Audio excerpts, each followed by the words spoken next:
السلام علیکم۔ چوٹی کو پہلے سے ہی بارش کا پتہ چل جاتا ہے۔ چوٹی کو اس کے بارے میں پتہ چلنا ایک حیران کن بات ہے، کیونکہ چوٹی بغیر ٹیکنالوجی کے کیسے جان لیتی ہے کہ بارش ہونے والی ہے۔ آج کی اس ویڈیو میں اس کے پیچھے چھپی وہ دلچسپ معلومات شیئر کریں گے جس کا شاید ہی آپ کو علم ہو۔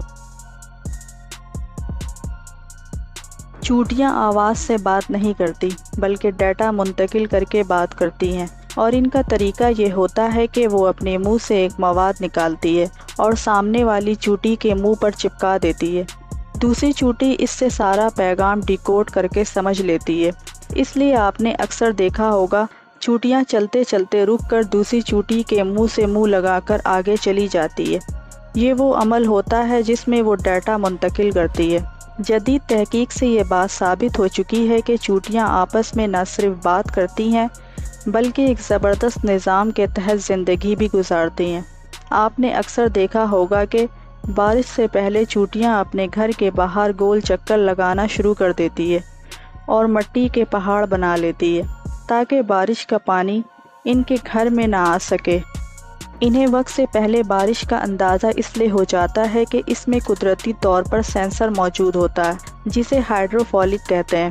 جب ہوا میں نمی کا تناسب زیادہ ہو جاتا ہے تو چوٹیوں میں موجود یہ سینسر اسے محسوس کرتا ہے اور چوٹیوں کے دماغ کو بارش کے متعلق پیغام پہنچاتا ہے۔ اس لیے چوٹیاں بارش سے پہلے ہی اپنے کھانے پینے اور رہنے کا انتظام کر لیتی ہے۔ محکمہ موسمیات بھی اسی عمل کو دہراتے ہوئے ہوا میں نمی کا تناسب نوٹ کرتے ہیں اور پھر بتاتے ہیں کہ بارش کے کیا امکانات ہیں۔ چوٹیوں سے متعلق سورہ نمل کی آیت نمبر 17 اور 18 میں اللہ تعالیٰ کا ارشاد ہے کہ اور سلیمان علیہ السلام نکلے اپنے پورے لشکر کو لے کر جس میں انسان، جن اور تمام جانور تھے، فوجی بندی کیے ہوئے جانے لگے، یہاں تک کہ وہ گزرے وادی نمل سے جو چوٹیوں کی وادی تھی۔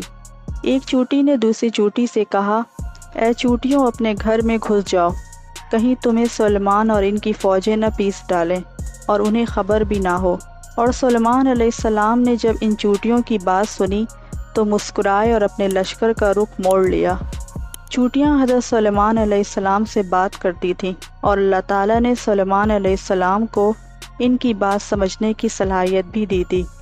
جو بات قرآن نے 1400 سال پہلے بتائی، آج کی جدید سائنس مختلف تجربات کے بعد اس نتیجے پر پہنچی ہے کہ چوٹیاں ایک زبردست معاشی سسٹم میں رہتی ہیں اور اتنے مشکل سسٹم سے بات کرتی ہیں کہ عقل دنگ رہ جاتی ہے۔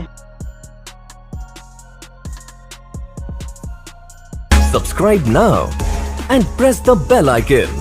Never miss an update. Subscribe now and press the bell icon.